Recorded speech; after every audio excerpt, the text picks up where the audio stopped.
irmãos, abram comigo aí em Atos dos Apóstolos, capítulo 1. Nós vamos passar para o momento da palavra. Glória a Deus. Você ainda está feliz com Jesus? Glória a Deus. E Jesus está feliz com você? Aleluia, né, irmãos? Se tiver um irmão abençoado aí com uma boa voz, pode ficar de pé e ler para nós capítulo 1, versículo 8, em nome de Jesus. Cabrabão mesmo. Ou uma mulher valorosa aí também, em nome de Jesus. Em nome de Jesus, irmão. Amém, muito obrigado. Pai, que o teu amor, a tua graça seja conosco. Pai, que ele derrama sobre nós espírito de sabedoria e de revelação, palavra de conhecimento.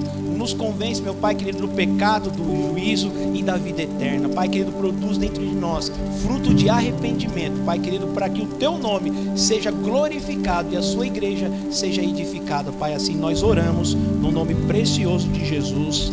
Amém e amém. Irmãos, quase todo mundo sabe, às quartas-feiras nós estamos estudando o livro Atos dos Apóstolos, né? Nós já estamos agora entrando no capítulo número 5. Atos dos Apóstolos vai falar muito sobre a igreja, eclesiologia, e vai falar sobre missões, missiologia, né? Que é o evangelho se expandindo por toda a terra. Nós estamos já numa série muito legal, falando sobre a vida de Pedro, falando sobre a vida do apóstolo Paulo, e hoje eu vou falar um pouco sobre o Islã. Hoje eu vou falar um pouco sobre o Islã. Nós vamos falar sobre algumas diferenças do Islã e do Evangelho, do cristianismo. Por que nós vamos fazer isso, irmãos? Porque hoje, como a gente estudou nessa última quarta-feira, lá no capítulo 1 de Atos dos Apóstolos, versículo 13, diz que lá estava aguardando as promessas do Senhor Jesus, que ele disse que era para eles ficarem reunidos, que desceria o Espírito Santo sobre a vida deles, um grupo dos discípulos e algumas mulheres, lá no capítulo 1, versículo 13. Depois, no versículo 15, o Lucas já vai descrever que naquela assembleia tinha 120 pessoas. Então passou de um grupo de pessoas para 120. No decorrer dos capítulos, quando Pedro faz a primeira pregação dele, 3.000 pessoas se convertem. Então sai de um grupo de pessoas, passa para 120, agora passa para 3.000. Mas lá na frente, no próximo outro capítulo, vai dizer que eram quase 5.000 pessoas. Então nós não sabemos o espaço de tempo desses capítulos, do 1, 2 e 3. Se tipo assim, passou um dia, passou uma semana, passou um mês ou passou um ano. Nós não sabemos, mas nós sabemos que o crescimento do evangelho, o crescimento do cristianismo era notório. E estava crescendo muito, muitíssimo. E aí tem uma pesquisa, a última pesquisa do IBGE, que foi em 2010, o último censo aqui no Brasil, vai dizer que 80% das pessoas são cristãs. 64% de matriz católica, cristã de matriz católica, apostólica romana, e 22% de protestantes, que somos nós. Esse foi o último censo em 2010. Depois não teve mais censo até o dia de hoje. O que está acontecendo agora? Quem já viu um pessoalzinho do IBGE já andando pelas ruas aí? Já viram, né? Pois depois de 12 anos vai ter um novo censo, um novo IBGE, que vai pegar todas essas estatísticas e todos esses dados para nós. Há quem diga que o crescimento dos protestantes foi mais de 50%, 60%. E eu também creio nisso, pelo número de igrejas que nós temos, o número de pessoas convertidas que nós temos. Antigamente, para você encontrar um crente, era muito difícil. Até quem era crente nem falava que era crente porque tinha vergonha, né? Agora hoje não, você chega no trabalho tem crente, você chega lá na escola tem crente, você chega lá no salão de cabeleireiro tem crente, você chega no supermercado tem crente. Então cresceu-se muito o cristianismo protestante aqui no Brasil. Aí tem uma pesquisa americana de um site que eu não sei falar o nome deles, e eu vou falar só as iniciais, PRC, que ele afirma que no mundo 2,18 bilhões de pessoas são cristãs. O mundo tem cerca de 7 bilhões de pessoas.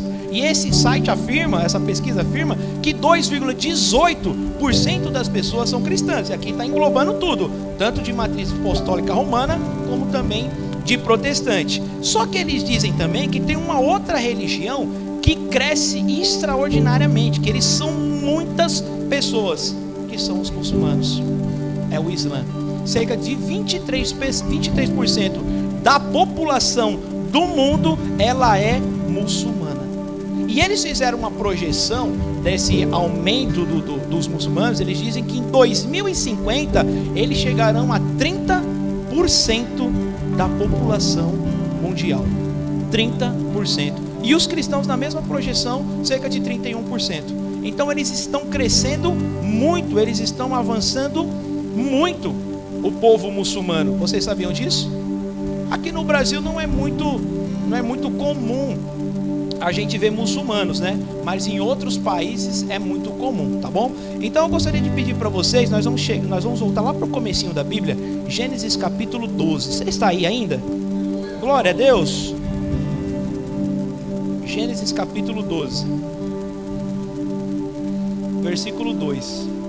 Vamos ver como tudo isso começa. Então o cristianismo está crescendo e o islamismo também está crescendo. Mas da onde veio o Islã? Gênesis capítulo 12, versículo 2 diz assim: e far-te-ei uma grande nação, e abençoar-te-ei, e engrandecerei o teu nome, e tu serás uma bênção. Essa promessa é a promessa para Abrão, nesse caso, que ainda o nome dele ainda não tinha sido mudado, tá? Abrão, esse seria a promessa para Abrão, aqui que Deus fez para ele. Aí o que acontece? O Senhor dá essa promessa para ele, decorre a narrativa bíblica. Abrão sai do meio da sua parentela com a sua esposa para essa terra que o Senhor disse que ele ia encontrar e que ele seria pai de multidões, pai de gerações. Só que depois que ele sai dessa terra e muita coisa acontece, o tempo passa e Abrão e Sarai não têm filhos. Então eles tinham uma promessa que ia ser pai de nações, mas eles não têm filhos. Aí o que acontece? Sarai tem uma ideia. Ela fala assim: já que eu sou estéril, já que eu não posso dar um filho para você, faz o seguinte, Abrão, se deita com a escrava, se deita com a concubina, e aí você vai ter um filho com ela, e a promessa do Senhor ela continua. E aí foi o erro que eles cometeram. Abrão aceita a ideia, se deita com Agar, que é a sua escrava, a sua concubina, e nasce um bebê, e nasce um menino chamado Ismael. Só que aí o Senhor repreende eles, fala: vocês fizeram errados, não era para vocês terem feito isso. Eu disse para vocês que vocês teriam filho, e teriam filho. O Senhor aparece para Abraão e Sara e diz que eles vão ter um filho, mesmo na velhice. A palavra de Deus diz que Abraão já estava adormecido, era impotente, e Sara já havia cessado o costume das mulheres, ou seja, ela já estava na menopausa, não poderia gerar. Mas o Senhor disse para ela que ela ficaria grávida. Ela vai dar risada. Então o Senhor diz assim: agora você vai colocar o nome do seu filho de Isaac, que quer dizer riso, porque você riu. E aí beleza, a promessa se cumpre. Sara engravida e dá à luz ao filho Isaac. Só que agora começa a ter problema. Agora Agar e Sara começam a ter muita rivalidade, começam a discutir muito. Uma tinha um filho mais velho, outra tinha um filho mais novo. O filho é da promessa desse, é daquela, não sei o que, vai daqui, vai de lá. A contenda estava muito grande. O que acontece? Sarai pede para Abraão mandar Agar embora com Ismael. E assim Abraão fez, consultou ao Senhor, e ele disse: sim, pode despedir a moça, que eu vou cuidar da moça e dos seus descendentes. Então Abraão manda embora Agar com seu filho Ismael, e ele segue o caminho dele, e aí continua a promessa com Abraão. Só que aí o que acontece? Esse Ismael, ele sai e vai mais lá para o lado da Ásia, e ele se torna uma população numerosa lá, que é a população, o povo árabe. É o povo árabe. Ainda não são muçulmanos, é o povo árabe. Nem todo muçulmano é árabe, nem todo árabe é muçulmano, mas ele foi lá e ficou, né, desenvolveu um povo árabe lá naquele lugar lá. Aí o que acontece? Passado muito tempo mesmo, depois vem Jesus Cristo é encarnado, ele prega o evangelho, ele é crucificado, é morto, é ressurreto. Passa-se muitos anos, cerca de 600 anos, surge um cara dessa nação, desse povo, e o nome desse cara é Maomé. Por volta do ano 630, 650, surge esse rapaz chamado Maomé.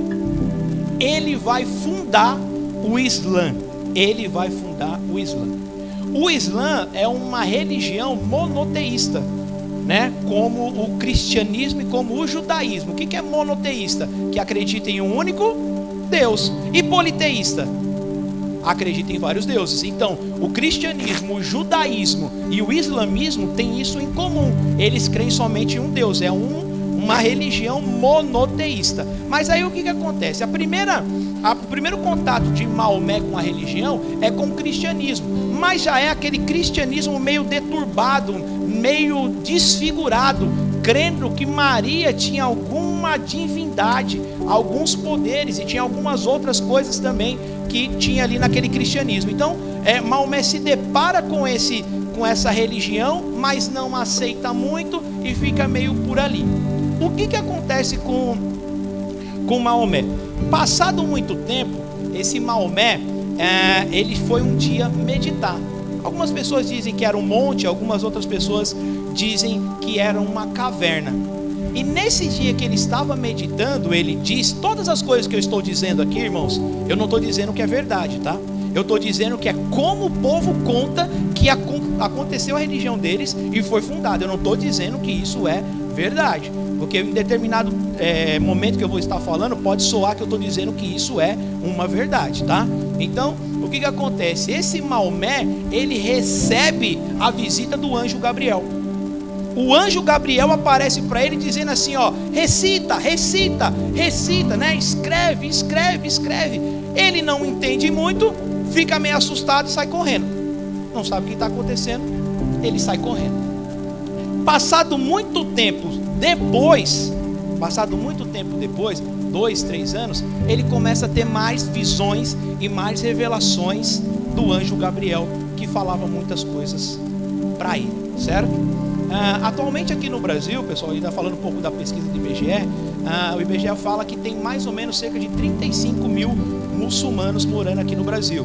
A sociedade do Islã, eles falam que esse número é muito maior, cerca de 1 milhão de pessoas.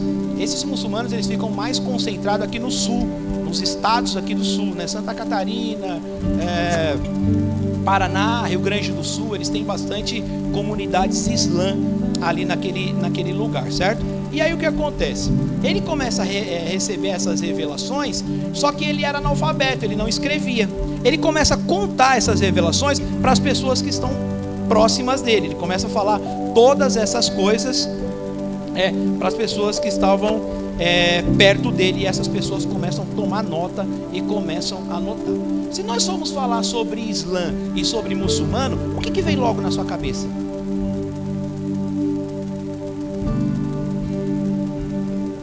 Bomba, né? O que mais? Terrorismo, não é isso?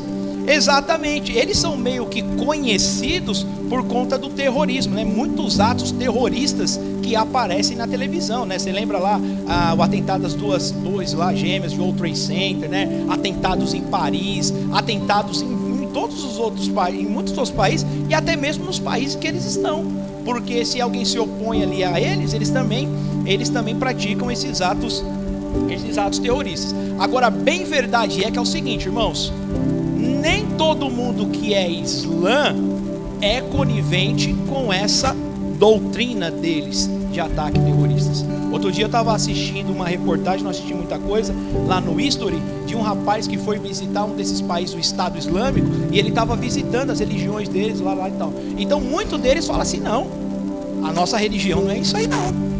A nossa religião é paz. A nossa religião não é isso jamais. Nós nunca quisemos atacar ninguém nem fazer mal para ninguém. Tanto é que o nome da religião dele, Islã, quer dizer submissão e paz. E quem é adepto dessa religião, que é chamado muçulmano, quer dizer que é submisso a Alá. Então a religião deles é submissão e paz. Mas tem um grupo extremista que pratica assim isso, e a gente vai entender um pouquinho isso mais lá na frente, tá bom? Então, quem fundou essa religião foi Maomé, 570 depois de Cristo, numa cidade chamada Meca, lá na Arábia Saudita. Alguém já ouviu falar em Meca? Pois é, foi fundado lá em Meca, na Arábia Saudita. Maomé, ele ficou órfão muito cedo. Os pais deles o pai dele e a mãe dele morreu muito cedo, né, ainda na adolescência. Um tio dele ficou com a guarda dele e acabou criando ele. Quando ele estava por volta aí de 25 anos de idade, ele casa com a sua primeira esposa, que era uma prima dele. Só que ela já era viúva, era um pouco mais velha do que ele, e eles dois se casam. Ele com 25 anos, ela com 40, eles se casam, tem alguns filhos. Essa foi a primeira esposa com que ele teve, certo? E aí ele tendo essas revelações, todas essas situações acontecendo com ele, mas as pessoas ainda não reconheciam isso. E aí a esposa dele começou a reconhecer ele como algo diferente, como um profeta. Então esse reconhecimento partiu primeiro da esposa dele, depois dos seus familiares, e depois foi aumentando esse conhecimento no meio dele. Depois ele se muda de Meca para Medina. Quando ele chega em Medina, aí é que a coisa realmente toma uma proporção maior, porque ele já chega em Medina como um líder religioso, um líder político e um líder de exército. Porque o muçulmano, ele acredita na religião como meio, fazendo parte o exército e o meio político também. Então ele vai lá para Medina, e quando ele chega em Medina, começa a ter muito problema, começa a ter muitas batalhas, muitas confusões, e há um derramamento de sangue muito grande. Ele era um grande guerrilheiro, um grande combatente, e se matou muitas pessoas por conta dessa religião e por conta desse entendimento com quem ele tinha. E aí ele fica muito conhecido. A pessoa mais influente na Arábia hoje é Maomé. E a pessoa mais influente hoje no mundo é Jesus Cristo. Ele é o mais conhecido. E depois de Jesus Cristo, o mais influente é Maomé. Isso no mundo todo. Mas na Arábia Saudita, ele é o cara mais influente. Quando foi por volta de 65 anos de idade, quando já tinha tido uma grande proporção sobre a religião dele, ele vai e morre. 65 anos de idade ele morre. Uma morte, aparentemente uma morte natural. Eles estavam fazendo uma peregrinação para Meca, de Medina para Meca. Ele teve um mal súbito lá e ele acaba morrendo, certo? Qual que é a confissão de regra e prática do Islã? É o Alcorão, certo? A nossa confissão de regra e prática para o cristão é a Bíblia. Para o Islã, para o muçulmano, é o Alcorão, que é essas revelações que Maomé recebeu do anjo Gabriel, que as pessoas escreveram e compilaram em um único livro. Esse é o Alcorão deles, é a Bíblia deles. Irmãos, lá na religião deles, crianças, quando aprendem a ler, elas já vão ler o Alcorão. E não é só ler não, elas têm que ler e têm que decorar o Alcorão. Elas ficam mó tempão lendo, e não sei se vocês já viram, quando eles ficam lendo, eles ficam fazendo assim, ó. Eles ficam lendo e recitando e fazendo assim, ó. E aí eles vão lendo e decorando. Eles são muito estudiosos para isso daí. Então, eles seguem o Alcorão. Eles acreditam na Bíblia? Não. Eles dizem que a Bíblia tem alguma importância. Mas sabe o que eles dizem com relação à Bíblia? Eles acreditam nos 10 mandamentos de Moisés. Eles acreditam que Jesus Cristo existiu. Eles acreditam no Evangelho. Mas eles acreditam o seguinte: que essa Bíblia que nós temos agora, ela foi adulterada, ela foi mexida, ela foi extraviada pelas pessoas. E eles acreditam que Jesus Cristo, ele tinha o verdadeiro evangelho, e quando ele subiu ao céu, ele levou esse evangelho com ele. E esse evangelho que nós temos aqui agora, ele é adulterado. Então eles ficam com o Alcorão acima da Bíblia, mas eles não negam algumas coisas da Bíblia, principalmente a Jesus Cristo, eles não negam, certo? Aí o Alcorão é dividido em suratas. Suratas são capítulos, e depois tem os seus versículos. Tem uma outra coisa que eles usam, que eles seguem, que é a Suna. A Suna é um livro compilado com alguns atos de Maomé, com alguns milagres que possivelmente ele fez, e com algumas histórias que contam com relação a ele. Então eles têm o Alcorão e a Suna. Só que tem um detalhe, nem todo mundo acredita nessa Suna. Quem acredita na Suna, no Alcorão e na Suna, são chamados dos sunitas. Por isso que você vai ver lá passando na televisão, esse grupo é xiita, é o que acredita só no Alcorão. Esse grupo é sunita, é o que crê na Suna, que tem algumas outras coisas escritas nesse livro aí sobre a vida de Maomé. Então tem os xiitas e tem os sunitas, mas basicamente eles acreditam somente nesses dois livros. 90% deles, eles são sunitas, eles acreditam nessa Suna, e 10% deles são xiitas, são os muçulmanos raiz, que acreditam somente no Alcorão. Tudo bem até aí? Tranquilo? Eles têm 6 doutrinas básicas. Irmãos, eu sei que é um pouco maçante de ouvir, mas vocês precisam ouvir para vocês entenderem qual que é o contraste com o Evangelho, o que as pessoas estão ouvindo por aí e como é que elas estão embarcando em algumas inverdades, algumas mentiras. Eles têm basicamente 6 doutrinas que eles seguem, né? A primeira doutrina deles é que Alá é o único Deus, que é muito parecido com nós, mas a gente vai ver lá na frente que não é o mesmo Deus. Mas eles acreditam num único Deus, Alá. Alá é eterno, é soberano, ele criou os anjos, ele criou os homens, mas eles negam que o próprio Jesus era Deus. Então, para eles, Alá é Alá e ponto. A segunda parte dessa doutrina, eles acreditam nos seus profetas. Então, olha só, ele vai dizer que Adão é o escolhido de Alá, Noé, o pregador de Alá, Abraão, amigo de Alá, Moisés, a porta-voz de Alá, Jesus, a palavra de Alá, e Maomé, o profeta de Alá, sendo o maior de todos e fechando então toda a história. Maomé foi o último, isso que eles acreditam nesses profetas, sendo Maomé o último de toda essa história. Eles acreditam nos seus livros, né, que eu já falei, no Alcorão e na Suna, né?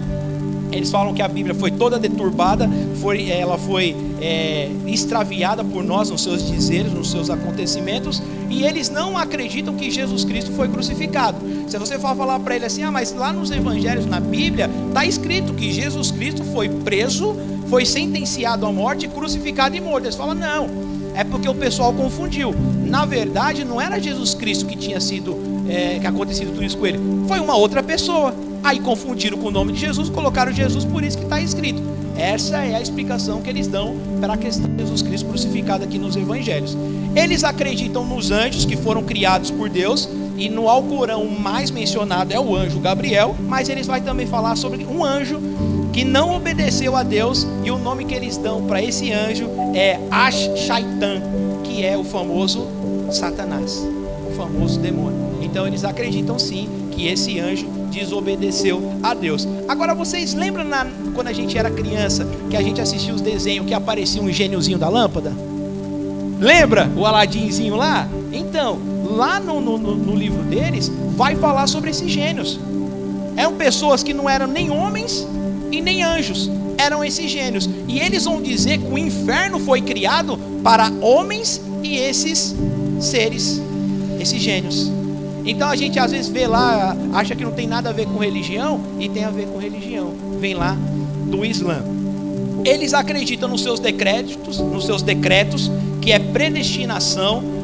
Aqui, o que eles acreditam? Por exemplo, tem duas formas de dizer, que é muito conhecido no mundo, isso eu já tinha ouvido falar.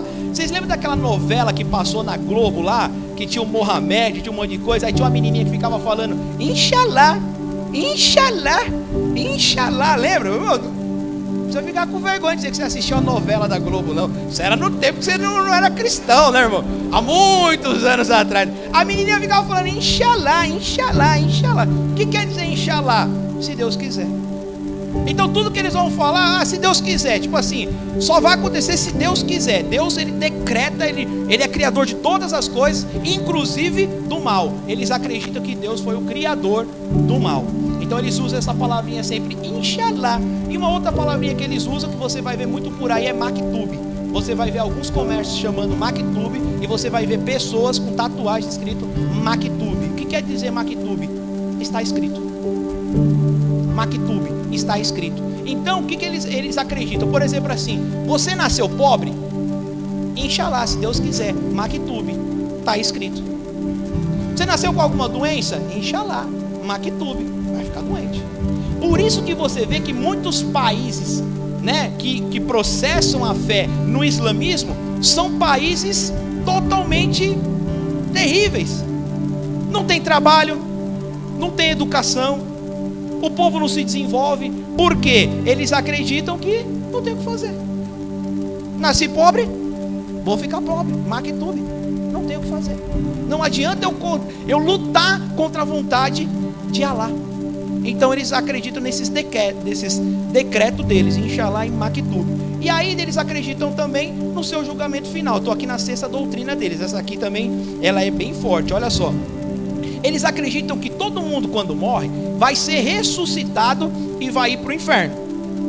Todo mundo morreu, ressuscita, vai todo mundo para o inferno. E depois que está todo mundo no inferno, algumas pessoas serão resgatadas desse inferno para o paraíso. E quem são essas pessoas que vão ser resgatadas do inferno para o paraíso? São aquelas pessoas que obedeceram essas 6 doutrinas e as 5 pilares do Islã, que eu vou dizer aqui mais aqui na frente. Eles não acreditam que o homem nasce pecador, como nós no cristianismo. Nós acreditamos que o homem já nasce pecador. Eles acham que o homem nasce neutro. Ele não é pecador e também não é nada. Ele vai obedecer ou não vai obedecer.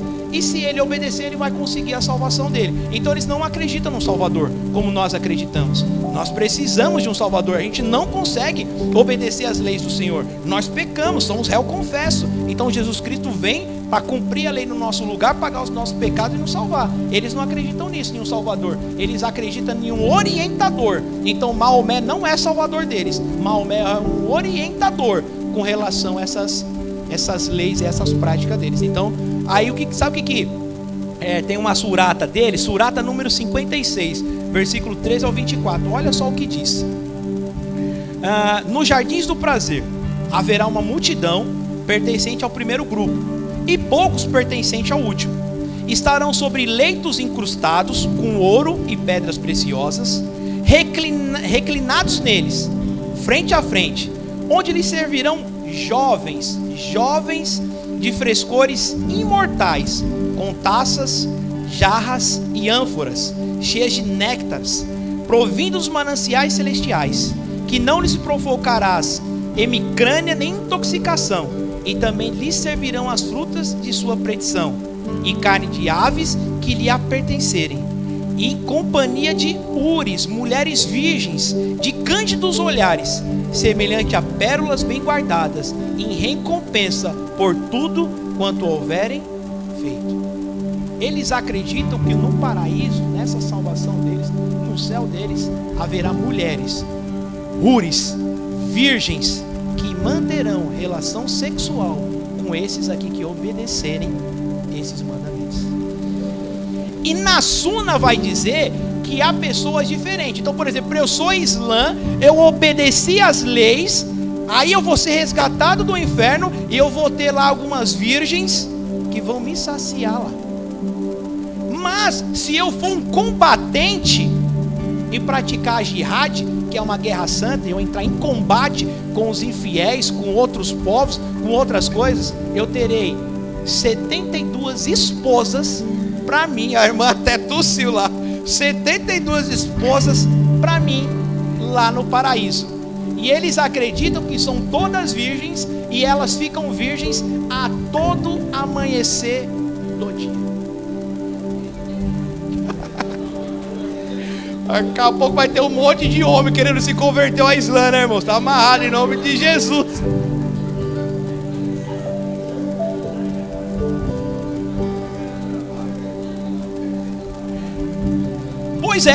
Pois é. Aí beleza. Aí tudo bem, é o inferno. Aí o que é um califa? O que é um califa? Quando Maomé morreu, tinha que ter um sucessor. Sucessor se chama califa, certo? Então quando ele morreu, teve uma grande briga. Por quê? O cara tinha um monte de mulher. Um monte de filho, um monte de sogro. E cada sogro queria que o neto dele fosse o sucessor, o califa. Então teve muita briga para saber quem que era o califa. Mas tudo bem, um califa lá foi e assumiu. Aí esse califa pegou e falou assim: e como que será que é o inferno? Aí um estudioso do Islã pegou e falou assim: cara, o inferno ele é mais ou menos assim. É uma coisa em cima da outra, assim como se fosse uma mão em cima da outra. O inferno, ele tem na verdade 7 camadas. Ele tem 7 portões ou 7 portais. Eu vou dizer para vocês quais são. O primeiro portão é Garrana, para os monoteístas rebeldes. São aqueles que não aceitam. O segundo portão é a fornalha para os judeus. Olha só. O terceiro é o esmagado, para onde o cristão vai. É o nosso lugar. O terceiro é o nosso lugar. O quarto, fogueira para os sabeanos. Isso aqui era um grupo de pessoas, uma etnia. O quinto, o calor ardente de adoradores do fogo. O sexto, o inferno para os cruéis, os incrédulos. E o sétimo, a fossa para os enganadores. Então eles acreditam que o inferno tem camadas, tem portões, tem níveis. E ele diz que o cristão vai no terceiro andar, eles dizem, né? E aí, essas são basicamente as 6 doutrinas deles. Vou dizer para vocês: o único Deus, seus profetas, seus livros, seus anjos, seus decretos e o juízo final, né? A parte do inferno. Aí tem os 5 pontos religiosos deles, que as pessoas que é islã, que é muçulmano, tem que fazer. Por exemplo, o cristianismo, ele não tem nada que você tenha que fazer. Essa conversão no cristianismo, ela é de dentro para fora. Para eles não, é uma conversão externa. Você tem que fazer para que as pessoas vejam, para que você possa ser muçulmano e possa ser islã. Eles acreditam pela obediência, certo? Então a primeira coisa é o testemunho de fé ou declaração. Eles recitam sempre: Alá é o único Deus e Maomé é o seu profeta. Você vai ver que alguns atentados, as testemunhas falam assim: o cara, antes de entrar metralhando todo mundo, ou antes dele explodir a bomba dele, ele disse assim: Alá é o único Deus e Maomé é o seu profeta. Pum. Disparava em todo mundo. Essa é a declaração de fé deles, o que não é a nossa declaração. Nós cremos num Deus todo-poderoso, Criador dos céus e da terra, que deu seu Filho unigênito para que pudesse se tornar carne e morrer pelos nossos pecados, certo? Mas essa é a declaração deles. Eles também exigem que o muçulmano, ele faça 5 orações diárias, todos os dias, virado para Meca. Então você vai ver lá o muçulmano, tipo assim, você está trabalhando com ele, deu o horário dele, da oração dele, ele vai sacar do tapetinho dele, vai colocar aqui, vai virar para Meca e vai orar. Está no trânsito, deu o horário de orar, os caras tudo para os carros, saem dos carros, pega o tapetinho e ora virado para Meca. 5 vezes ao dia os caras fazem isso. Essas 5 orações. Outra, dádiva ritual. Isso aqui é a contribuição deles, a esmola, a oferta deles. Em alguns lugares eles fazem isso até mesmo como um imposto. Já vem debitado lá no imposto da pessoa e já paga sobre isso. Outra coisa, jejum. Ele jejua todo mês de Ramadã. Já ouviram falar? É mês de Ramadã? Alguém já ouviu falar? Mês de Ramadã? Pois é. O calendário do Islã é um pouco diferente do nosso, né? O nosso calendário começou a partir da morte e ressurreição de Jesus Cristo. O deles não. O deles começou a partir da peregrinação de Maomé para Meca. Então o calendário deles é um pouco diferente. Então o mês de Ramadã é o 9º mês do ano deles, onde eles fazem um jejum. Como é que funciona o jejum deles? Eles não podem comer durante o dia eles não comem e eles só se alimentam à noite. Esse é o mês de Ramadã, tá bom? É o 9º mês dele, que para nós agora aqui no nosso calendário é entre junho e julho. Então, nós falamos sobre o testemunho de fé, orações, a dádiva, o jejum e por último, a peregrinação. No 12º mês do ano deles, que para nós aqui é o mês de setembro, eles fazem uma peregrinação para Meca. Todo muçulmano vai para Meca. É exigido que todo muçulmano, pelo menos uma vez, faça essa peregrinação para Meca. Teve um ano aí, que eu não lembro qual foi o ano, que teve um tumulto tão grande, que morreu cerca de 500 pessoas pisoteadas lá. De tanta gente que tinha peregrinando para Meca. Era muita gente, parecia um formigueiro.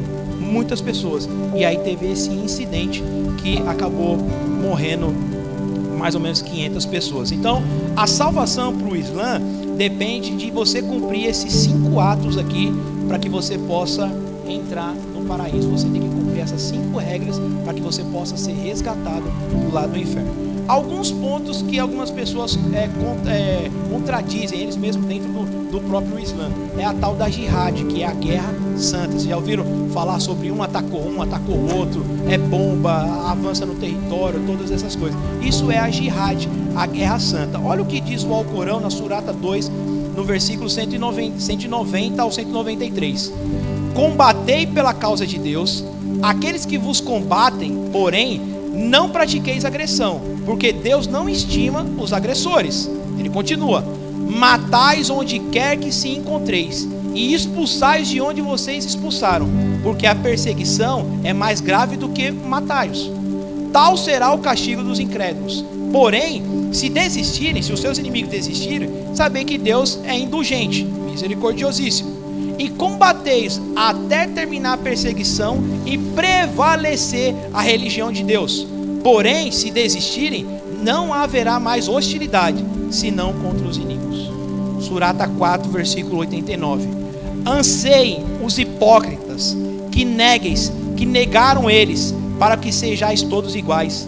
Não tomeis a nenhum por confidente, até que tenham migrado para a causa de Deus. Porém, se rebelarem, capturai-os, e então matai-os, onde quer que os acheis, e não tomeis a nenhum deles por confidente e nem por socorredor. O que ele está dizendo aqui nessa surata é que o Islã, o muçulmano, ele não vai ter amizade com ninguém de outra religião. Eles vão ser educados, legalzinho ali, mas eles não têm como confidente um amigo, uma outra pessoa de uma outra religião, como diz aqui no próprio Alcorão deles. Outra surata diz assim, encontrarei outros que tentarão ganhar a vossa confiança, bem como a de seu povo. Toda vez que forem chamados à íntegra, nela sucumbirão. Se não ficarem neutros em relação a vós, nem vos propuserem a paz, nem tampouco contiverem as suas mãos, capturai-os e matai-os, onde quer que os acheis, porque sobre isso vos concedamos a autoridade absoluta. Então, é por isso que há muita divergência. Alguns vão dizer, não é bem assim, a gente quer a paz, mas não é exatamente o que está escrito. Combatei-o, persegui-o, matai onde eles estiverem, se eles não se converterem à religião de Deus e ao profeta Maomé. Então eles têm alguns extremistas que praticam essa jihad, principalmente o grupo Talibã, que agora tomou lá Afeganistão lá. Eles são totalmente extremistas e eles não são brincadeira, certo? Um outro problema que eles têm também, que é meio controverso, é a questão do tratamento com a mulher dentro da religião deles, A gente vê aí que as mulheres, elas no Estado Islâmico, elas não podem trabalhar, elas não podem estudar, elas não podem ir para a rua sem a permissão do seu marido. Elas são tratadas como realmente um objeto e algum brinquedo. Algumas passagens de alguns livros, esses caras vão dizer que a mulher é um brinquedo. Compre um e se divirta com ela. Eles tratam a mulher como um brinquedo. Eles acreditam que Deus criou o homem superior à mulher e que a mulher é totalmente submissa ao homem, não tendo vez nenhuma. Tanto é que quando nasce uma mulher no meio deles, eles acham que é uma maldição, é um erro. Eles ficam nervosos quando isso acontece. Eles só gostam quando nascem homens, porque os muçulmanos, eles também têm um entendimento que eles querem dominar o mundo, eles querem alcançar território e uma população mundial através de evangelizar, de convencer as pessoas, através das guerras santas, a jihad, e através também da procriação. Eles acreditam que eles fazendo filhos, esses filhos nascem muçulmanos e depois não se desviam do Islã. E isso é uma lei deles mesmo. Ninguém deixa de ser Islã. Se você deixar de ser Islã, você é passível de morte. Naquele lugar que você está, não há conversão. Por exemplo, vocês não moram aqui no Parque Briço? Vocês não se converteram ao Evangelho? Se vocês fossem muçulmanos, vocês não iam ficar. Parente seu não te recebe, não fala com você, não te dá trabalho, não te aluga casa, não vende para você. Se você quiser, você vai ter que mudar de lugar, porque lá não fica. E quando eles não, matam. Então nenhum Islã deixa de ser Islã, não se converte. Se converter, tem que mudar de lugar. Então o tratamento deles é muito forte, principalmente com as mulheres. Vocês lembram da Malala? Quem lembra da Malala? Aquela menina que levou um tiro no rosto. É uma ativista islâmica. Ela estava brigando por conta que ela queria os direitos dela de poder estudar. E o pessoal foi, deu um tiro na cabeça dela e ela sobreviveu. E ela virou uma ativista, escreveu alguns livros, ganhou o Prêmio Nobel da Paz naquele ano. Só que ela é uma ativista fora do estado dela, porque lá dentro do estado dela não tem ativismo nenhum. Se for lá, os caras matam. Não tem vez. Eles são terríveis. Eles tratam uma mulher muito mal. Então, depois que o Estado Islâmico tomou lá o Afeganistão, já tinha muitas mulheres saindo, porque já não podiam mais frequentar as faculdades, já não podiam mais trabalhar, já não podiam fazer mais nada, nem a habilitação elas poderiam tirar, de tão rígido que é as coisas lá com relação às mulheres. E aí na Surata 4 eles dizem assim, ó, os homens são os protetores das mulheres, porque Deus dotou um com mais força do que as outras, e pelo seu sustento do seu pecúlio. As boas esposas são as devotas, que guardam na ausência do marido o segredo que Deus ordenou que fosse guardado. Quanto àquelas de quem suspeita deslealdade, admoestai, corrigi na primeira vez, abandonai os seus leitos na segunda vez, e castigai na terceira vez. Então elas estão sendo desleal, você corrige, abandona os seus leitos, na terceira é castigo. Porém, se vos obedecerem, não procureis meio com elas. Sabei que Deus é excelso e magnânimo. Se elas não desobedecerem, fica por isso mesmo e está tudo bem. Então, a mulher ela tem esse tratamento muito difícil. Lá no Islã, eles permitem que um homem case com mais de uma mulher. Lá eles podem ser poligâmicos, né? Que é quando você tem mais de uma esposa. Nós do cristianismo só cremos em uma única esposa. Então eles dizem que lá, glória a Deus, né? Os irmãos estão falando glória a Deus. Os homens também estão falando glória a Deus também. E aí, você pode ter 4 esposas. Você pode ter 4 esposas lá. Se você se divorciar de uma, aí você pode ter a quinta. Uma entra no lugar da outra, né? E aí, irmãos, olha só esse absurdo aqui, ó. Olha só a revelação que Maomé teve. Isso está lá no Alcorão, né? Ele recebeu uma revelação que ele poderia casar com quantas mulheres ele quisesse, dos seus tios paternos, dos seus tios maternos, as suas primas, as suas parentes. Ele poderia casar com as prisioneiras de guerra, ele poderia casar com todas aquelas que quisessem casar com ele, mas isso era somente para eles, para ele. Para os seus seguidores não, para os seus seguidores é limitado o número de 4 mulheres.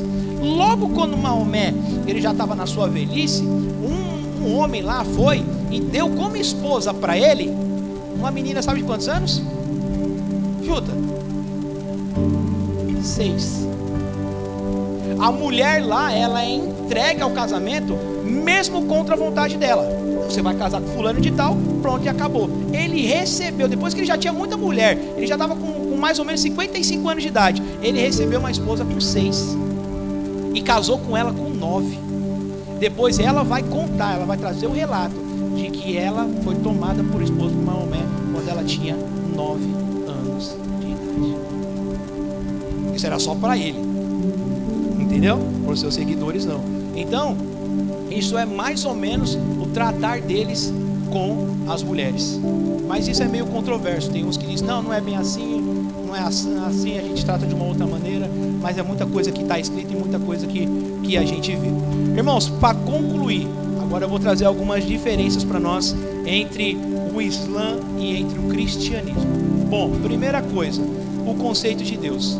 Eles são monoteístas, como o cristão é também monoteísta. Acredita no único Deus. O mesmo Deus nosso é o mesmo Deus deles? Não. Porque o nosso Deus é o único Deus que subsiste em 3 pessoas: Pai, Filho e Espírito Santo. Os 3 se conversam entre eles, os 3 se completam entre eles em amor, santidade, reinado, soberania, grandeza, suficiência, santidade, lealdade e fidelidade. Como eles não acreditam que Jesus Cristo é o próprio Deus, então não é o mesmo Deus.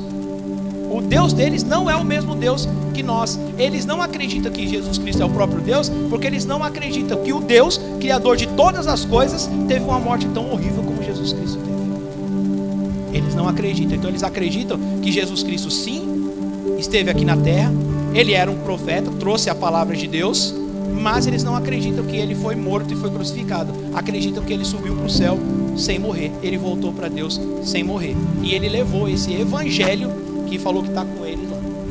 E nesse evangelho que Jesus levou, que não deixou para nós, estava escrito sobre Maomé que ele iria aparecer, e na nossa Bíblia não tem. nada com relação a ele. Mas tem com Jesus, que Jesus levou. Olha só. Agora Jesus vem até a terra, é a palavra de Deus, ele prega o evangelho, e quando ele sobe, ele leva com ele. Não dá para entender, né, irmãos? É meio estranho, meio esquisito. Então, o mesmo Deus nosso não é o mesmo Deus deles. O nosso Deus é um Deus triuno, soberano com todas as coisas. Não é o mesmo Deus deles, o Deus de Alá. Jesus, né, diferente também. Nós não cremos que Jesus era só um profeta. Jesus era um profeta, sim. Anunciou a palavra, sim. Anunciou o reino de Deus, as grandezas de Deus, sim. Mas Jesus não era só um profeta. Jesus era um sacerdote, aquele que oferece o sacrifício pelo povo. E outra coisa que Jesus Cristo era, o próprio sacrifício. Ele era o Cordeiro de Deus que tira o pecado do mundo. Então Jesus Cristo era profeta, sacerdote, sacrifício, o Filho de Deus e o próprio Deus. E eles não acreditam com isso, então a gente é muito distante disso. Isaías 53:5 diz assim: mas ele foi ferido por causa das nossas transgressões e moído por causa das nossas iniquidades. O castigo que nos traz a paz estava sobre ele, e pelas suas pisaduras fomos sarados. Todos nós andávamos desgarrados como ovelhas, cada um estava desviado pelo seu caminho, mas o Senhor fez cair sobre ele a iniquidade de todos nós. Foi esse o motivo da morte tão ruim de Jesus Cristo. Foi por mim e por você, para que a gente pudesse ter todas as nossas feridas saradas e salvos nele. João 3,16, todo mundo conhece, porque Deus amou o mundo de tal maneira que deu seu Filho unigênito, para que todo aquele que nele crê não pereça, mas tenha a vida eterna. João 14,6, disse-lhe Jesus: eu sou o caminho, a verdade e a vida, e ninguém vem ao Pai a não ser por mim. 1 Pedro 2,24, levando ele mesmo em seu corpo os nossos pecados sobre o madeiro, para que, morto para o pecado, pudéssemos viver para a justiça, e pelas suas feridas fostes sarados. Terceiro ponto, que nós não temos nada a ver com eles, fonte de autoridade. Nós não cremos que o Alcorão e que a Suna é a última revelação de Deus. A última revelação de Deus é a palavra do Senhor, e o último livro escrito pelo Senhor, divinamente inspirado, é Apocalipse. O último livro escrito por João, inspirado pelo Espírito Santo, foi Apocalipse. Depois disso fecha-se o cânon da Bíblia e não tem mais nenhum tipo de revelação. Toda ela está contida aqui. O próprio apóstolo Paulo disse que se aparecesse um anjo do céu pregando um outro evangelho, que seria anátema, seria maldito e amaldiçoado. Então o Senhor Jesus não deu uma outra revelação, nada além daquilo que ele já deixou para nós. Antigamente, lembra lá em Hebreus, ele falava através dos patriarcas, dos pais da fé, dos profetas, e hoje ele fala através do seu Filho, e ele não precisa de um outro profeta depois dele, de maneira nenhuma. Então nós cremos na Bíblia do Senhor, no cano completo da Bíblia, essa Bíblia que nós lemos aqui, que ela é toda fonte de autoridade. Sabe que hoje eu ouvi algo muito interessante sobre o Brasil, algumas estatísticas, né? A pessoa que falou disse assim, que todos os anos são impressos cerca de 30 milhões de Bíblias em todo o mundo.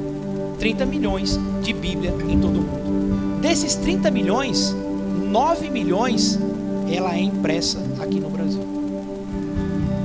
Olha só, 30 milhões no mundo inteiro e cerca de 9 milhões é impressa aqui no Brasil. E uma outra estatística que vai dizer que de 4 pratos servidos no mundo, um prato deles foi produzido aqui no Brasil. Sabe o que quer dizer isso? O Brasil está cedendo alimento físico e espiritual para o mundo inteiro. O Brasil está cedendo alimento espiritual para o mundo inteiro. Nós temos um encargo, irmãos. Nós temos um encargo na nossa mão. As pessoas, todo mundo está com os olhos para o Brasil, por conta de um avivamento, de uma responsabilidade, de um fogo que tem aqui conosco, para que a gente pregue o evangelho genuíno para as pessoas. Mas como a gente vê muitas religiões por aí, a gente fica meio que indiferente.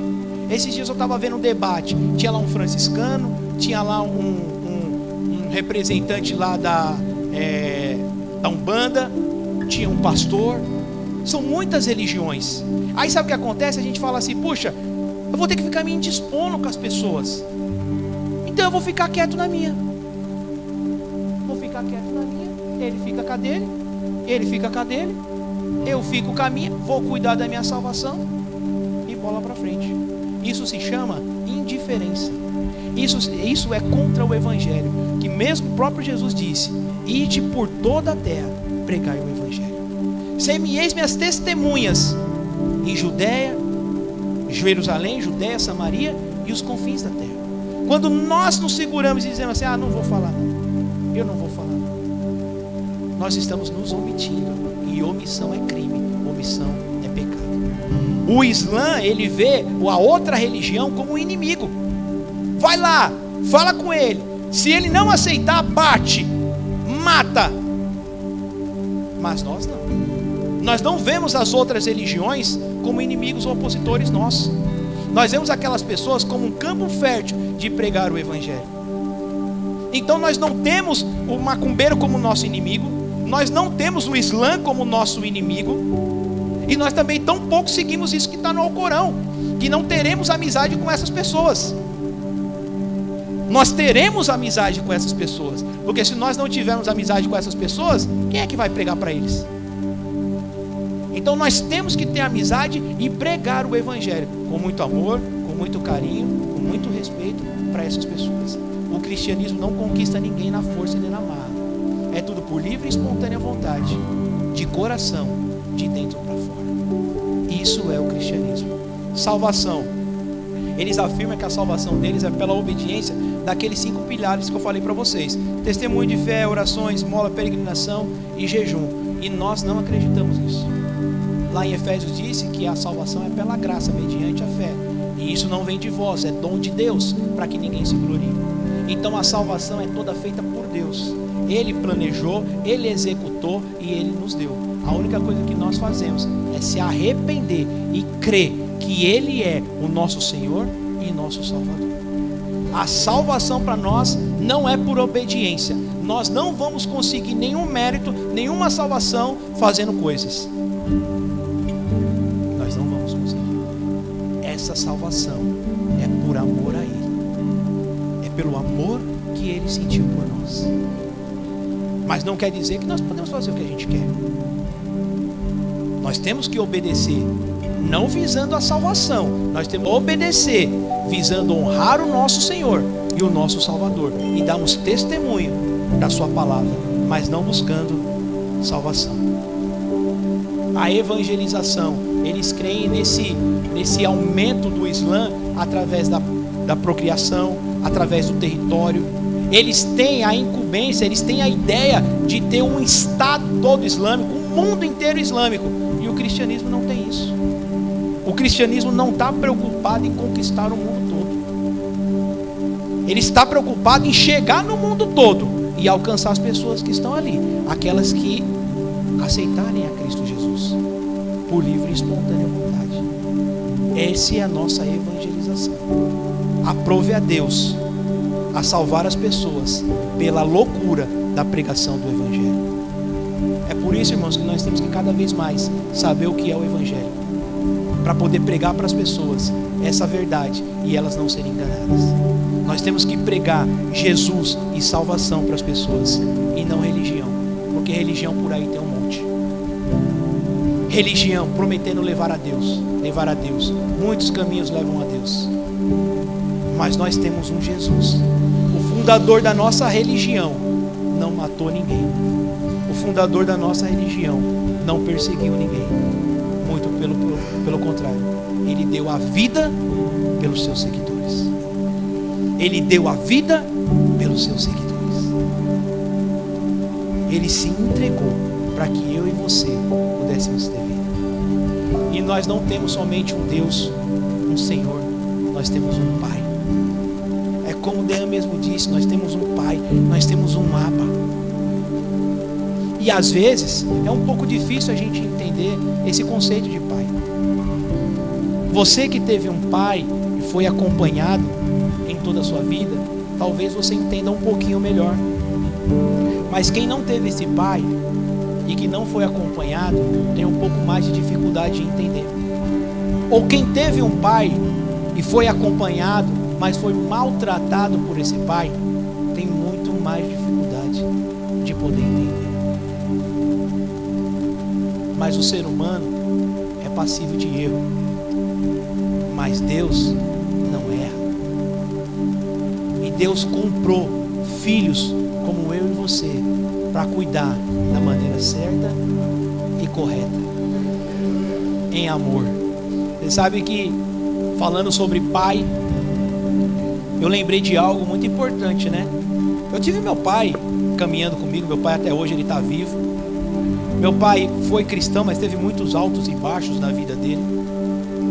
E teve muitos acertos, teve muitos erros. Mas teve uma coisa que ficou guardado na minha cabeça, da atitude que meu pai teve. Teve um período da vida do meu pai, ele sempre foi muito trabalhador mesmo, sempre trabalhou carteira registrada, não faltava no emprego, tinha 2 empregos, sempre foi muito trabalhador. Mas chegou um período na vida dele que ele ficou doente e que as portas de emprego se fecharam para ele. Meu pai não conseguia arrumar emprego de jeito nenhum. Passou anos e anos e meu pai estava desempregado, doente e desempregado. Nós morávamos de aluguel, não tinha como pagar aluguel, não tinha como nos sustentar. Eu e minha irmã, nós éramos adolescentes, não trabalhávamos.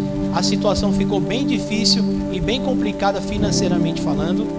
E meu pai tentando e não conseguia. Sabe o que uma vez meu pai fez? Ele falou: como eu não consigo achar emprego, eu vou para a rua e eu vou olhar carros. Sabe quando você vai estacionar um carro e tem uma pessoa lá olhando? Pois meu pai foi fazer isso.